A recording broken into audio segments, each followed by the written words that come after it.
Assalamualaikum warahmatullahi wabarakatuh pemirsa. Kembali lagi dengan saya Sayang Indriani Putri di acara Qalbun Salim Nasional TV dengan tema Tamuku Adalah Rajaku.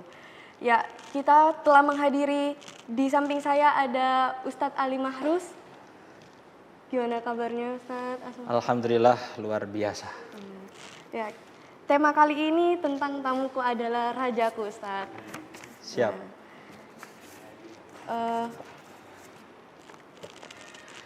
Apa sih Ustadz, ada nggak sih hadis dan dalil tentang memuliakan tamu?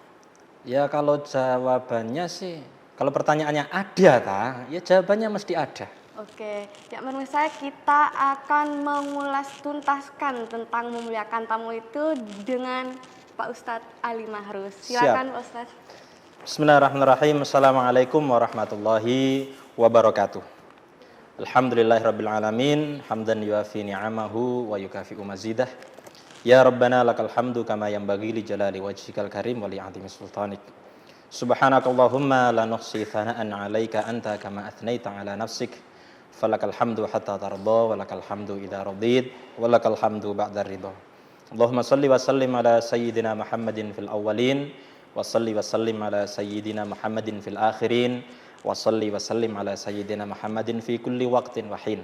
Allahumma nawaitu ta'aluma wa ta'lim wal istifadata wal ifadah wal hath ala tamassuki bi kitabillah wa sunnati rasulih wa dalalata ala al khair. Rabbi shrah li sadri wa yassir li amri wahlul 'uqdatan min lisani yafqahu qawli.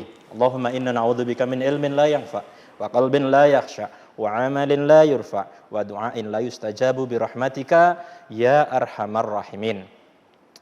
Pemirsa Qalbun Salim Nasional TV dimanapun Anda berada, yang saya hormati dan saya cintai.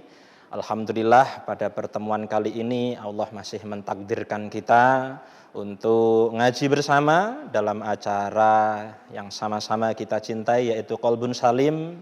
Semoga apa yang akan kita bahas pada kali ini akan menjadi ilmu yang bermanfaat, menjadikan kita manusia yang berbahagia di dunia dan akhirat. Amin amin ya rabbal alamin. Salawat serta salam semoga tetap tercurahkan kepada junjungan kita Nabi besar Sayyiduna wa Maulana Muhammad wa ala alihi wa sahbihi wa tabi'ina wa man tabi'ahum bi ihsanin ila yaumiddin. Para pemirsa Qalbun Salim yang kami hormati, pada kesempatan kali ini kita akan mencoba membahas lebih lanjut tentang cara orang Islam menjamu dan memuliakan tamu. Rasul Shallallahu Alaihi Wasallam bersabda dalam sebuah hadisnya, kata beliau, "Man kana yu'minu billahi wal yaumil akhir falyukrim dhaifahu." Barang siapa yang beriman kepada Allah dan kepada hari akhir, maka hendaklah memuliakan tamunya. Para pemirsa yang dirahmati Allah Subhanahu wa taala, dari hadis ini kita bisa mengambil satu pelajaran, bahwasanya ukuran keimanan seseorang itu ternyata tidak hanya terbatas pada ibadah-ibadah yang sifatnya ritus saja atau ritual saja. Sholat, puasa, dan lain sebagainya. Tetapi ukuran keimanan seseorang ternyata juga diukur, parameternya adalah bagaimana kita memuliakan orang lain, yang dalam hal ini adalah tamu yang datang ke rumah kita. Pada hadis-hadis yang senada juga Rasul Shallallahu Alaihi Wasallam berpesan kepada kita, la yu'minu ahadukum hatta yuhibba li akhihi ma yuhibbu li nafsihi. Tidak beriman, tidak sempurna iman salah seorang kalian sampai dia bisa mencintai saudaranya sesama muslim seperti layaknya dia mencintai dirinya sendiri. Kemudian hadis yang lain, Rasul juga berpesan kepada kita bahwasanya khairukum li ahlikum. Orang yang terbaik di antara kalian adalah yang paling baik hubungannya dengan keluarganya. Artinya dalam hadis-hadis ini Rasulullah berpesan kesempurnaan iman seseorang, kesempurnaan agamanya seseorang bukan hanya diukur dari perkara ritual saja. Oh, dia rajin sholat berarti dia imannya tebal. Dia rajin puasa berarti imannya super, imannya sudah jos. Tetapi kalau dia tidak menghormati tetangganya, dia tidak baik hubungannya dengan orang tua, sama tamunya dia tidak memuliakan, maka ini tidak bisa dijadikan atau dinamakan orang yang sempurna imannya. Karena dalam agama kita, agama Islam, dikenal ada istilah hablum minallah dan hablum minan nas. Hubungan dengan Allah dan hubungan sesama manusia. Dan orang yang sempurna imannya, orang yang sempurna agamanya, kedua-duanya ini harus seiring dan berjalan bersama. Tidak bisa kita menyepelekan salah satunya, kemudian mengunggulkan salah satunya. Bahkan Rasul Shallallahu Alaihi Wasallam juga ada hadis beliau, khairukum man ta'allamal Quran wa 'allamahu. Sebaik-baik kalian adalah orang yang belajar Al-Quran, kemudian mengajarkannya kembali kepada orang lain. Artinya, orang yang terbaik bukan hanya dia memperkaya dirinya dengan ilmu saja, tetapi ilmu itu juga harus ditularkan kepada yang lain. Maka di sini ukuran keimanan seseorang dalam tema kita kali ini adalah bagaimana kita cara memuliakan tamu kita yang datang ke kediaman kita atau rumah kita. Artinya bisa diambil kesimpulan, ciri khas orang yang beriman, ciri khas orang yang imannya baik itu kalau didatangi oleh tamu dia mau memuliakan. Pemirsa yang dirahmati Allah Subhanahu wa taala, mungkin di antara saudara-saudara kita yang ada di luar sana ada yang berpikir, cukuplah saya memuliakan orang-orang yang ada di sekitar saya baik sama keluarga saya, baik sama tetangga. Kalau saya dikasih hadiah, saya beri hadiah balik dengan yang lebih banyak, dengan yang lebih berharga, baik dengan semua orang, nggak ada bengkerengan, nggak ada satru. Ya cukuplah meskipun saya tidak pernah sholat, meskipun saya tidak pernah puasa. Mungkin ada orang yang berpendapat seperti ini.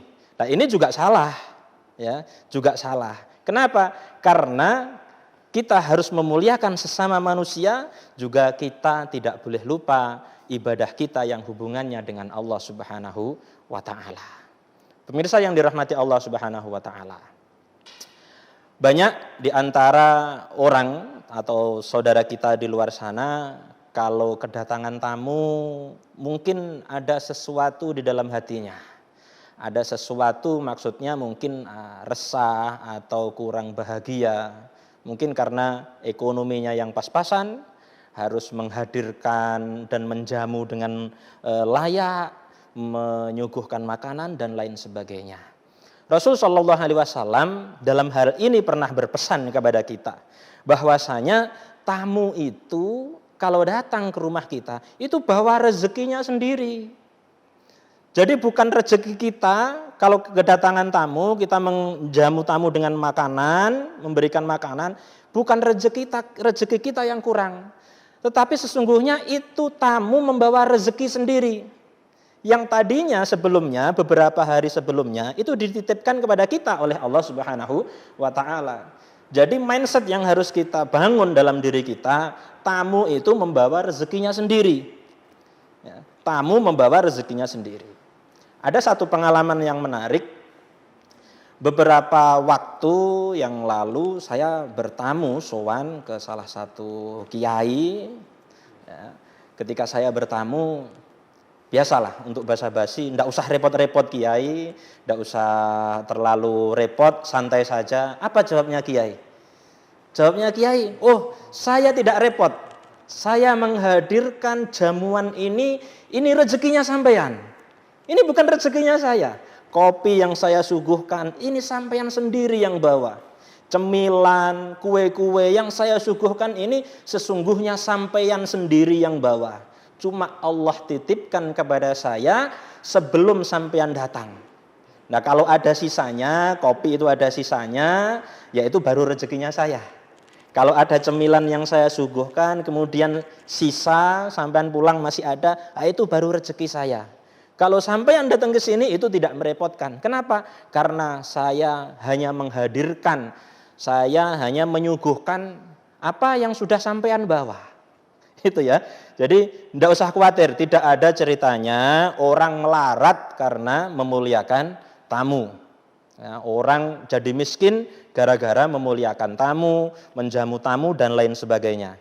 Bahkan Rasul Shallallahu Alaihi Wasallam juga pernah berpesan kepada kita bahwasanya kalau tamu itu datang ke rumah itu membawa 1000 rahmat, membawa dengan 1000 rahmat. Rahmat itu artinya apa? Kasih sayang Allah. Jadi kalau ada tamu datang ke rumah kita, berbahagialah kita, sambut dengan wajah sumringah. Kenapa? Karena dia membawa rahmat untuk kita. Dan keluarnya pun dengan tamu itu keluar dari rumah kita, itu pun membawa semua dosa-dosa kita. 1000 dosa kita keluar dari rumah berbarengan dengan tamu kita yang keluar dari rumah. 1000 malapetaka atau 1000 keburukan itu akan keluar dari rumah kita bersamaan dengan tamu itu pamit juga dari rumah kita. Bahkan Rasul Shallallahu Alaihi Wasallam juga pernah berpesan bahwasanya setiap suapan dari hidangan yang kita suguhkan kepada tamu, yang dimakan oleh tamu, atau air mineral, atau kopi, atau teh yang kita suguhkan, kemudian 1 teguk itu diminum oleh tamu, itu pahalanya sama dengan pahala haji dan pahala umroh. Nah, bagaimana ini Allah Subhanahu wa taala memuliakan orang yang beriman dengan janji pahala yang begitu banyak dengan hanya sederhana saja. Kita memuliakan tamu. Tetapi Allah Subhanahu wa taala membalas 1 teguk minuman, 1 suap makanan yang dimakan oleh tamu, pahalanya 1 kali haji, 1 kali umroh. Ya, kira-kira itu Mbak Sayang yang dipesankan oleh Rasul SAW tentang bagaimana kita harus memuliakan tamu kita. Terima kasih Pak Ustadz sudah menjelaskan. Oke pemirsa, kita akan lanjutkan setelah jeda pariwara berikut ini.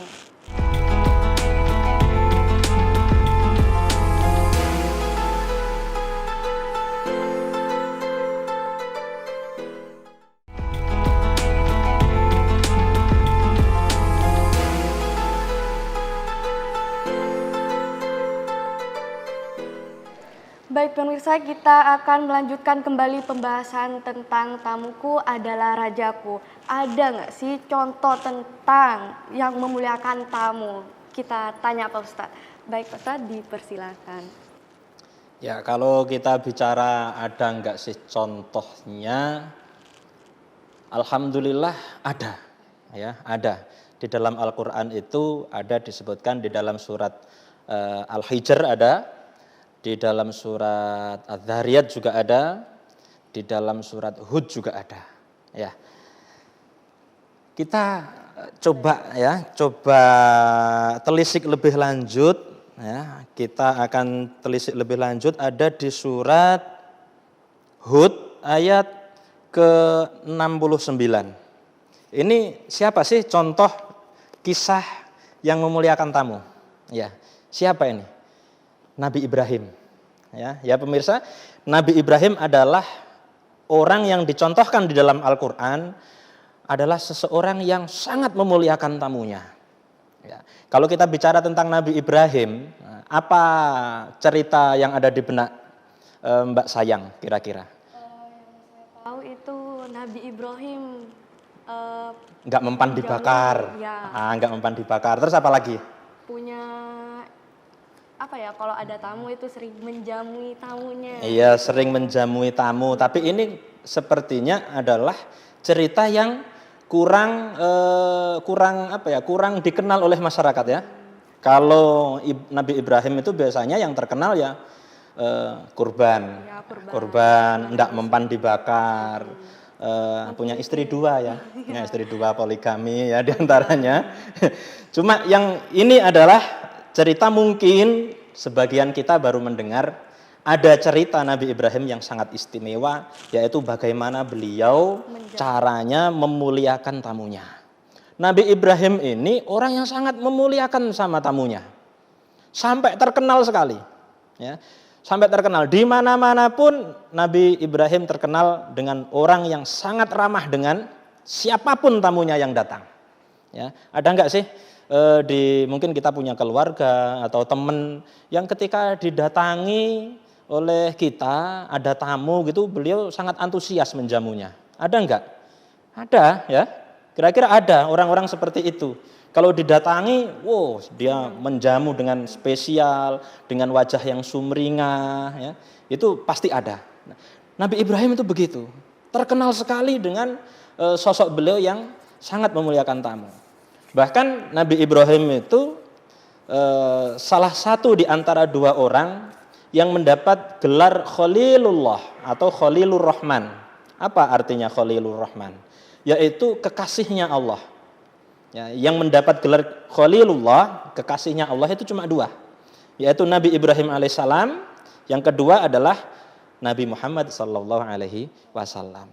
Kenapa beliau Nabi Ibrahim dijuluki sebagai Khalilullah? Salah satunya karena beliau orang yang sangat ramah dengan tamunya. Ya, ini dalam Al-Quran bukan cerita hayalan ya. Ini bukan cerita hayalan. Kalau ada kisah di dalam Al-Quran itu nyata dan fakta. Maka haditsa yuftara. Ini segala kisah yang ada dalam Al-Quran itu adalah kisah nyata. Walakin tasdiqal ladzi baina yadayhi wa tafsila likulli syai'. Ya, jadi memang benar-benar nyata. Sekarang saya tanya misalnya ya, sampean punya enggak cerita-cerita dalam kehidupan pribadi sampean?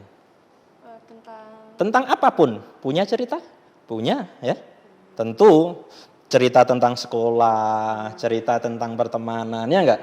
Keluarga. Ya, tentang keluarga. Satu orang kira-kira mempunyai berapa cerita? Banyak sekali, ya, banyak sekali. Dari Nabi Adam sampai hari kiamat, dari sekian triliun manusia yang pernah hidup di kolong langit ini, kira-kira kalau dikumpulkan ada berapa banyak cerita?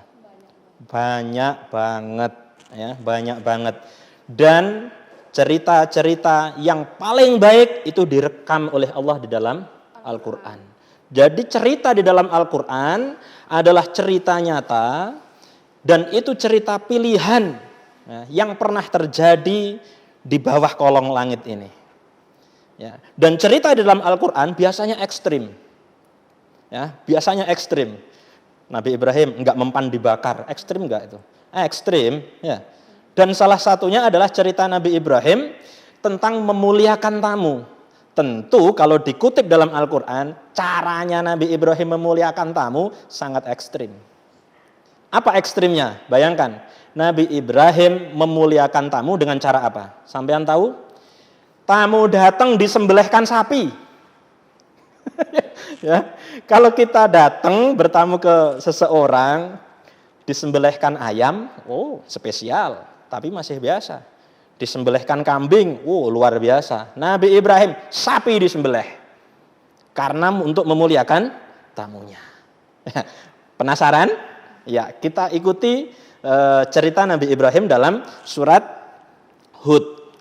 Surat Hud di ayat 69 Allah Subhanahu wa taala berfirman, a'udzubillahi minasyaitonirrajim, wa laqad ja'at rusuluna Ibrahima bil busyra. Telah datang ya, kepada Nabi Ibrahim, siapa yang datang? Utusan kami. Siapa yang dimaksud utusan itu? Yang bertamu siapa? Malaikat.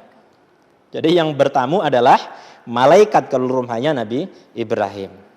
Malaikat bukan hanya malaikat biasa. Yang datang ada 3 malaikat. Malaikat Jibril, malaikat Mikail, malaikat Israfil. 3 ini datang kepada Nabi Ibrahim tetapi berwujud manusia. Nah, kalau malaikat itu berwujud manusia, itu pasti menjadi manusia yang paling sempurna, ya. Tampan, tingginya proporsional, ya kan, kemudian enak dipandang, gitulah. Itu kalau malaikat berwujud manusia. Beberapa kali dalam Al-Quran juga disebutkan malaikat berwujud manusia.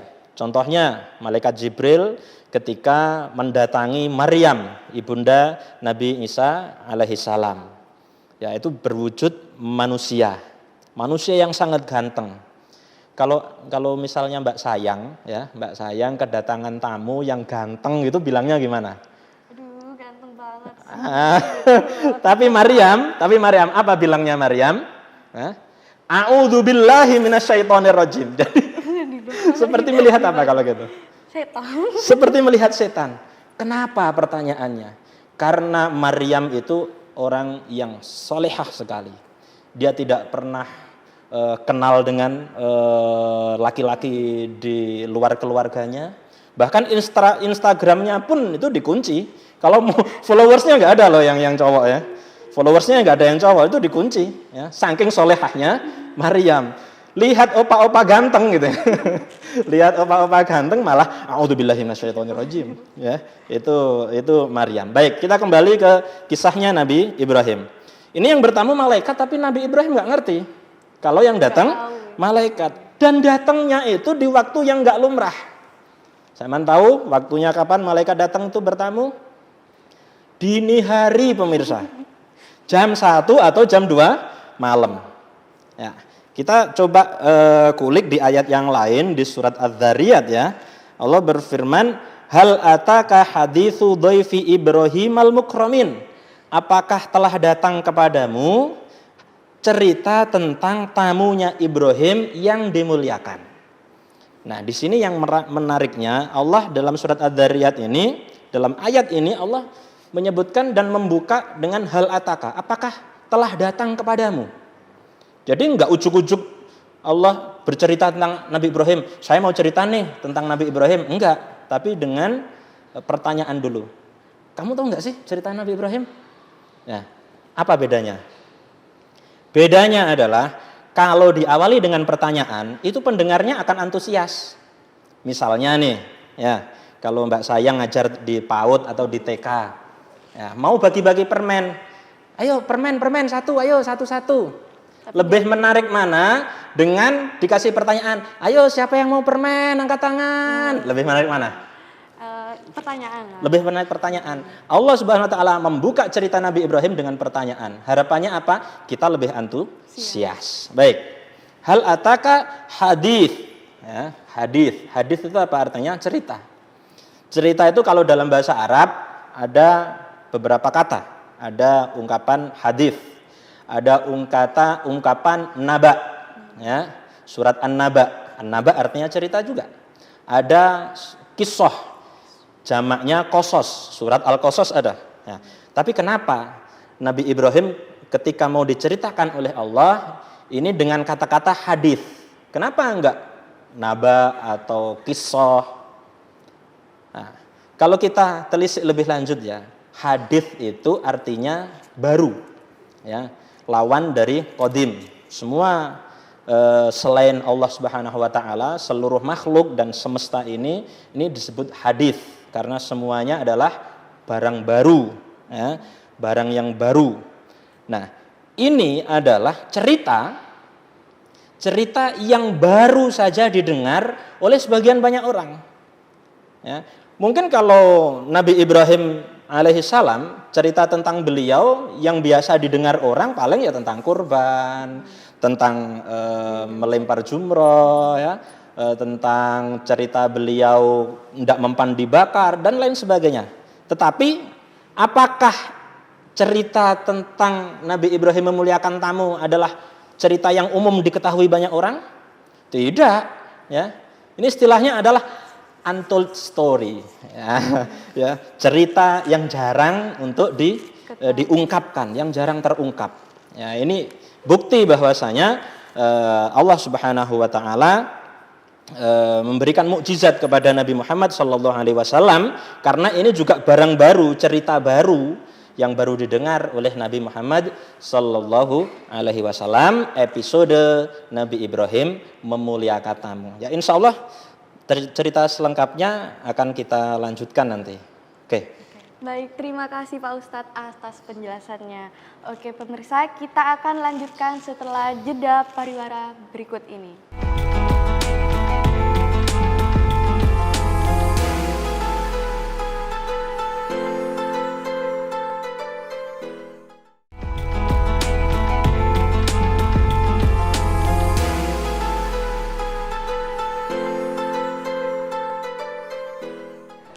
Baik pemirsa, kita akan melanjutkan kembali pembahasan tentang tamuku adalah rajaku. Baik Pak Ustadz, dipersilahkan. Baik pemirsa, kita akan melanjutkan cerita tentang Nabi Ibrahim alaihissalam di surat Adz-Dzariyat, ya, tepatnya di mulai ayat ke-24. Ya. Di sini saya akan lanjutkan, hal ataka haditsu dhaifi Ibrahim al-mukramin. Yang namanya dhaif itu satu orang. Kalau banyak orang itu menggunakan plural atau jamak. Kalau jamaknya dhaif itu duyuf. Tapi mengapa Allah di sini menyebut dhaif? Padahal berapa tadi jumlahnya tamunya? 3 orang. Harusnya duyuf. Kenapa kok disebut dhaif? Karena Nabi Ibrahim alaihissalam itu memuliakan tamunya, enggak pandang bulu. Mau itu orang biasa, mau itu kiai, mau itu teman dekat, mau itu keluarga, dijamu spesial semuanya enggak beda-bedain. Ya. Apalagi kalau di sini ini tamunya orang yang tidak dikenal oleh Nabi Ibrahim alaihissalam. Nah itu istimewanya. Kadang kita kalau kedatangan tamu gitu ya, kalau orang yang enggak kenal, Assalamualaikum. Waalaikumsalam, masuk. Ya kan gitu. Ada perlu apa ya? Paket. Ternyata paket ya. Kalau orang yang nggak dikenal, menjamunya biasa. Kalau sahabat karib, semuanya dikeluarkan. Nah ini Nabi Ibrahim enggak. Siapapun yang datang dijamu dengan jamuan yang istimewa dan spesial. Dan di sini tamu itu disebut al-mukramin, yang dimuliakan. Siapa yang memuliakan? Yang memuliakan adalah Allah Subhanahu wa taala. Dan selain Allah Subhanahu wa taala juga siapa? Nabi Ibrahim alaihissalam. Kenapa kok disebut mukramin, yang dimuliakan oleh Allah? Karena yang datang bukan orang, ya, dan yang datang bukan makhluk biasa, tetapi malaikat. Malaikat adalah makhluk yang mulia, yang dimuliakan oleh Allah Subhanahu wa taala. Dan Nabi Ibrahim ikut mulia. Ya. Karena kedatangan tamu yang mulia, ini tuan rumahnya juga ikut mulia. Bayangkan kalau seandainya misalnya nih gubernur datang ya ke Banyuwangi, terus mampir ke rumah kita.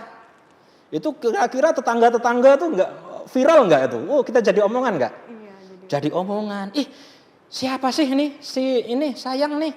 Siapa sih kok sampai gubernur datang bertamu gitu loh. Ya. Ini bisa-bisa derajat sosialnya bisa naik, betul nggak? Gara-gara didatangin orang yang spesial. Nah itu, Nabi Ibrahim juga menjadi spesial, menjadi orang yang lebih mulia. Karena apa? Karena ditamuin oleh makhluk yang mulia juga, al-mukramin. Oke. Nah di sini Nabi Ibrahim nggak kenal loh, ya? Nggak kenal sama tamunya. Coba kita bayangkan, jam 2 malam, ada 3 orang ketok pintu, kita nggak kenal sama orang tersebut, ya. Kira-kira apa ini? Assalamualaikum, ketok pintu. Assalamualaikum. Apa yang akan kita lakukan? Ya bingung. Bingung? Dijawab enggak? Jawab. Dijawab, karena salam hukumnya wajib untuk dijawab. Wajib untuk dijawab. Ya. Nabi Ibrahim dijawab salamnya, ya. Dijawab waalaikumsalam. Ya. Apa kata Allah Subhanahu wa taala? Idzakhalu alaihi, kemudian disuruh masuk. Ya. Enggak di depan pintu atau ngintip lewat jendela. Mungkin kita ketakutan ya kalau ada tamu jam 2 malam loh. Orang enggak kenal. Assalamualaikum, waalaikumsalam, ngintip dari jendela. Siapa ya, Pak? Ya kan begitu. Ini Nabi Ibrahim tidak begitu, ya. Disuruh masuk. Setelah disuruh masuk apa? Apa yang dilakukan? Apakah ditanyai sampean siapa, keperluannya apa, kenapa datang kok sampai malam-malam begini kan? Ya, tapi Nabi Ibrahim tidak. Ya.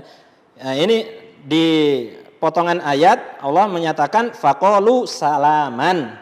Qala salamun. Nabi Ibrahim ya, menjawab salam dengan salamun.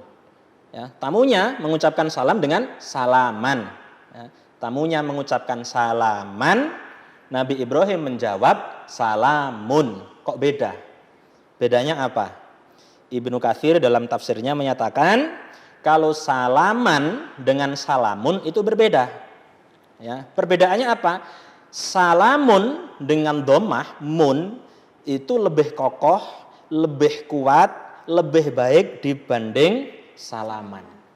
Nah, ini cocok dengan sabda Nabi Muhammad sallallahu alaihi wasallam, "Idza huyyitum bi tahiyyatin fahayyu bi ahsana minha au rudduha." Kalau sampeyan dikasih salam sama orang, maka balaslah dengan yang lebih baik. Kalau enggak bisa balas lebih baik, minimal sama dengan ucapan tamunya yang mengucapkan salam tadi. Kalau tamu mengucapkan assalamualaikum, jawab lebih baik waalaikumsalam warahmatullah. Atau lebih lengkapnya waalaikumsalam warahmatullahi wabarakatuh. Kalau tamu mengucapkan assalamualaikum warahmatullah, minimal menjawab sama dengan ucapan tamu waalaikumsalam warahmatullah. Ya, kalau tidak bisa menjawab lebih baik, jawab minimal dengan jawaban yang sepadan. Nah, ini akhlak seorang muslim. Baik, kita lanjutkan pemirsa. Faqalu salaman, qala salamun qaumum mungkarun. Ya, waalaikumsalam warahmatullahi wabarakatuh. Orang-orang mungkarun. Apa mungkarun? Orang-orang yang tidak dikenal. Saya nggak kenal sama sampeyan-sampeyan semuanya ini, ya kan? Tapi dipersilahkan masuk. Apa kata Allah tentang Nabi Ibrahim ini selanjutnya? Faragha ila ahlihi. Kemudian diam-diam Nabi Ibrahim masuk ke dalam menemui istrinya, ya. Menemui istrinya untuk membuatkan hidangan kepada tamunya. Dan di dalam surat Hud ini ada kata-kata yang tidak disebutkan di dalam surat Ad-Dzariyat, yaitu fama labitha. Fama labitha ini dalam jangka waktu tidak lama. Ya, artinya apa? Tidak lama kemudian itu hidangan datang. Dari sini kita bisa ambil pelajaran bahwasanya kalau ada tamu itu cepat-cepat kita hidangkan. Apa yang kita punya kita cepat hidangkan. Jangan dianggurin lama-lama, ya. Jangan dibiarkan itu lama-lama nganggur. Ngapunten nggih, anggur-angguran. Ya. Tamunya yang jawab, "Oh, nggih, kula sampun biasa mam anggur." Jangan sampai. Jadi kita cepat-cepat apa yang kita punya kita hidangkan. Menemui istrinya, kemudian faja'a bi ijlin samin. Kemudian dia hidangkan dengan sapi utuh. Sapi bosku. Ya, ini ada orang nggak dikenal, jamuannya sapi. Ya, ekstrim enggak ini? Ekstrim sekali. Saya pernah paling ekstrim itu saya datang bertamu disembelihin ayam, ya, ayam kampung disembelihin gitu. Itu sudah ekstrim menurut saya. Ya, tapi ini ternyata Nabi Ibrahim lebih ekstrim. Sapi dimasak apa tahu nggak? Masak apa? Nah, dimasak kalau dalam surat Hud keterangannya bi'ijlin hanid, dengan dipanggang, barbecue, ya. Dengan sapi panggang loh, sapi panggang. Ya.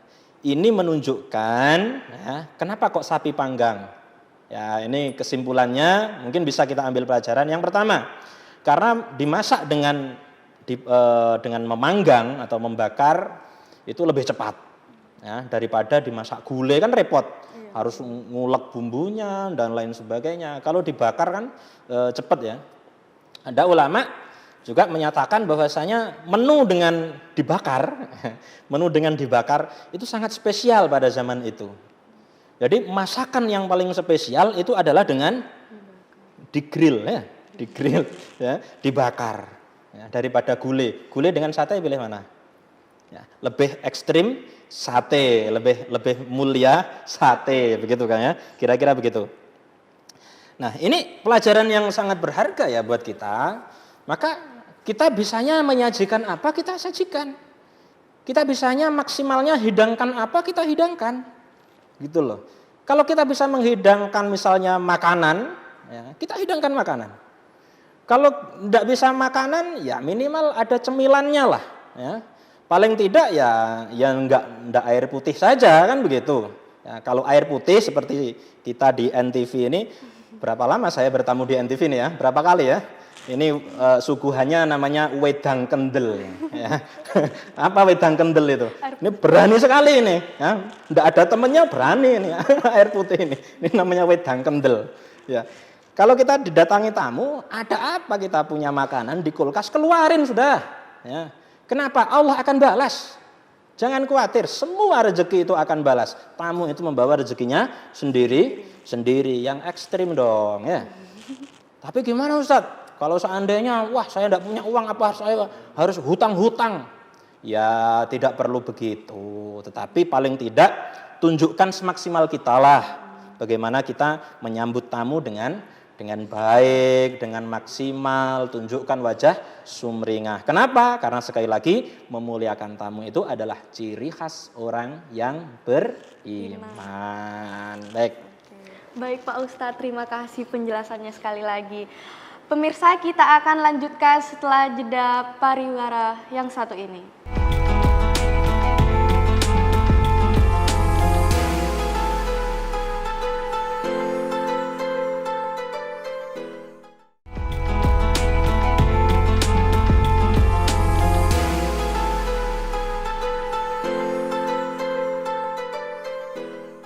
Pemirsa, kembali lagi dengan pembahasan tentang tamuku adalah rajaku.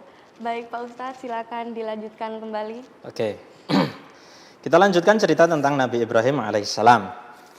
Ayat selanjutnya dalam surat Adz-Dzariyat, Allah berfirman, faqarrabahu ilaihim. Nah, makanan itu kemudian didekatkan kepada tamunya, ya, enggak dibiarkan jauh begitu. Ya, yang namanya tamu itu kan ya malu lah ya, sungkan gitu. Jadi didekatkan. Kalau perlu, kalau ada makanan nggak dimakan, suruh makan. Ya, suruh makan, ambil, monggo ya. Itu adab seorang tuan rumah ya kepada tamunya. Didekatkan supaya dimakan oleh tamunya. Bahkan orang Jawa ini sampai hal kecil-kecil ini diperhatikan loh tentang tamu ya. Orang dulu itu kalau misalnya ada tamu disuguhkan air begini ya. Kalau misalnya air ini gelas ini ada apa? Ada gantelannya, apa gantelan itu ya? Pegangan. Ada pegangannya. Itu orang Jawa mengajarkan pegangan itu dihadapkan dan diposisikan di sebelah kanannya tamu. Ya. Kalau pegangannya di sini kemudian ditaruh di kirinya, ya kan sulit ya, sulit. Harus begini, harus muter dulu. Nah, orang Jawa mengajarkan adab memuliakan tamu diantaranya kalau gelasnya ada pegangannya, pegangan itu dihadapkan kepada mengarah tamunya atau mengarah ke samping kanan. Sampai sedetil itu loh orang Jawa memperhatikan tata cara memuliakan tamu. Kemudian di depan rumah kita kalau bisa jangan ditaruh tempat sampah lah. Ya. Tempat sampah itu kalau bisa itu jangan ditaruh di depan rumah. Apalagi di depan pintu. Kenapa? Ya masa tamu kita sediakan apa? Kita sambut dengan bau, dengan sampah, ya. Itu termasuk memuliakan tamu juga, ya. Kalau misalnya enggak ada perumahan ini, karena perumahan enggak bisa, ya. Ya minimal ditutup dengan apalah kresek hitam atau apa. Biar tidak nampak oleh tamu. Masa tamu kita sambut dengan sampah kan? Oke. Qala ala ta'kulun. Ya. Qala ala ta'kulun. Nabi Ibrahim berkata, ala ta'kulun. Loh, kok enggak dimakan? Ya kan? Ayo monggo makan. Ya. Nabi Ibrahim juga mengajarkan kepada tamunya untuk makan. Nabi Ibrahim ikut makan. Ya. Jadi di antara adab bertamu, adab memuliakan tamu, tuan rumah, kalau tamunya sekiranya tidak mau makan, ini dicontohkan diajak makan. Ikut makan juga. Supaya apa? supaya tamunya nggak sungkan. Ya, dicontohkan, monggo, monggo, monggo, monggo. Nah, ikut makan. Ya, itu yang dicontohkan oleh Nabi Ibrahim alaihissalam. Fa'aujasa minhum khifah. Kemudian Nabi Ibrahim ketakutan. Tahu nggak apa alasan Nabi Ibrahim ketakutan? Sekarang saya tanya, malaikat itu makan enggak? Butuh makan enggak malaikat? Kalau kecuali sudah berwujud manusia mungkin mau makan. Malaikat itu tidak butuh makan. Malaikat juga tidak minum. Ya. Makanya Nabi Ibrahim ketika menyajikan sapi panggang tadi enggak dimakan sama malaikat. Karena malaikat enggak makan. Ya. Bahkan di sini ceritanya dalam surat Hud, falamma ra'a aydiyahum la tasilu ilaihi. Ya. Ini mau makan malaikat, ini tembus. Ya. Mau megang itu daging sapi, enggak kena, tembus. Nah, gimana perasaan kita kalau seandainya kedatangan tamu jam 2 malam, orang enggak dikenal, ternyata kita lihat kakinya enggak nempel tanah. Ya, enggak nempel tanah, mau ngambil makanan tembus itu. Ya kan? Ini Nabi Ibrahim ketakutan. Fa'aujasa minhum khifah. Nabi Ibrahim ketakutan. Ya, kenapa? Karena enggak makan, ya. Karena enggak makan. Nabi Ibrahim sudah khawatir, jangan-jangan tamu ini ada niatan buruk ini sama saya. Nah, ini bukan tamu yang baik ini. Kenapa? Cirinya di antara ciri tamu yang punya niat buruk itu enggak akan makan kalau disuguhkan. Misalnya ada pembunuh bayaran ini. Wah, ada pembunuh bayaran, assassin datang ke rumah saya. Ya. Ini mau bunuh saya suruh makan. Kira-kira mau makan enak gitu? Wah, mau makan dulu, nikmati makanan baru dibunuh. Kan enggak? Biasanya ya orang datang kalau niat baik, ya cepet-cepet niatan buruk ya. Niatan buruknya cepet-cepet dieksekusi. Ya langsung dibunuh. Masa mau dijamu terus enak-enakan, makan snack, ngopi ya. Ngajak cangkruan, enggak ada gitu. Nah, Nabi Ibrahim juga begitu. Ini khawatir. Jangan-jangan ini orang ini punya niatan buruk sama saya. Nah, ternyata apa cerita selanjutnya? Qalu la takhaf. Enggak usah takut. Ibrahim enggak usah takut kamu. Wa basyaruhu bi gulamin alim. Karena Nabi Ibrahim didatangi tamu tersebut, tamu itu punya niatan baik. Apa niatan baiknya?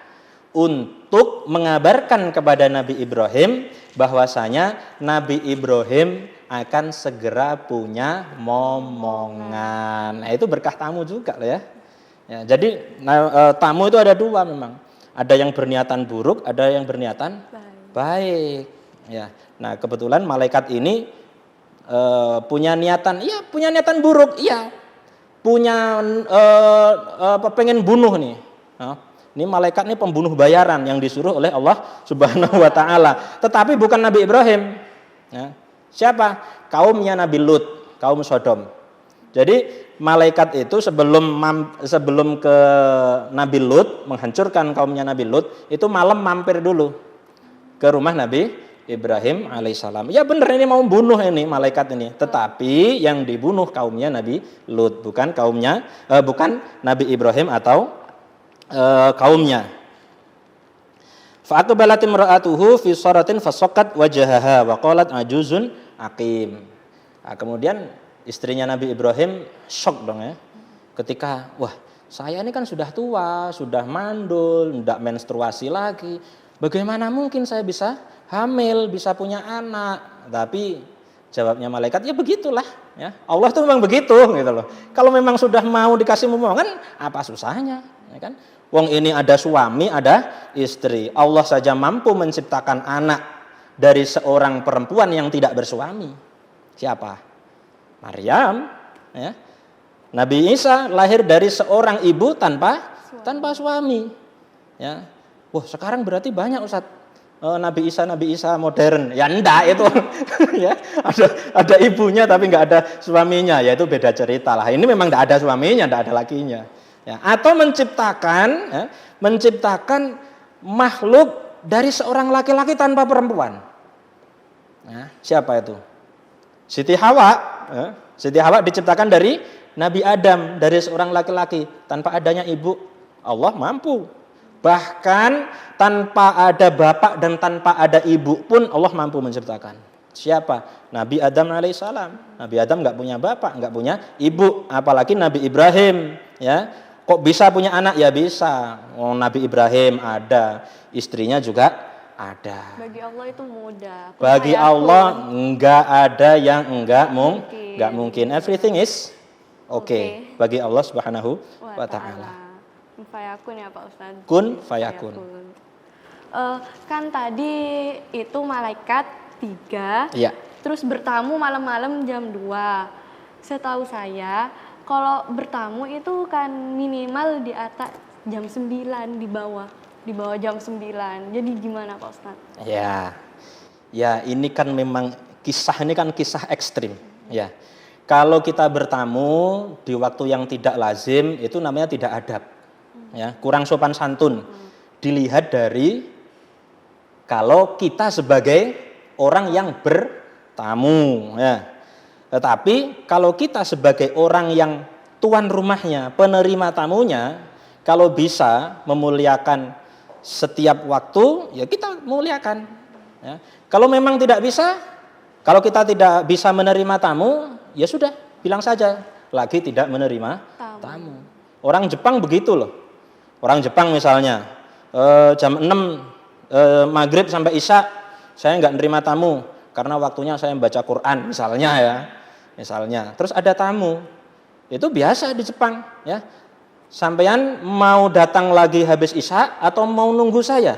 Karena ini jadwal saya baca Al-Quran. Silahkan nunggu atau nanti kembali lagi setelah isya. Tidak apa-apa.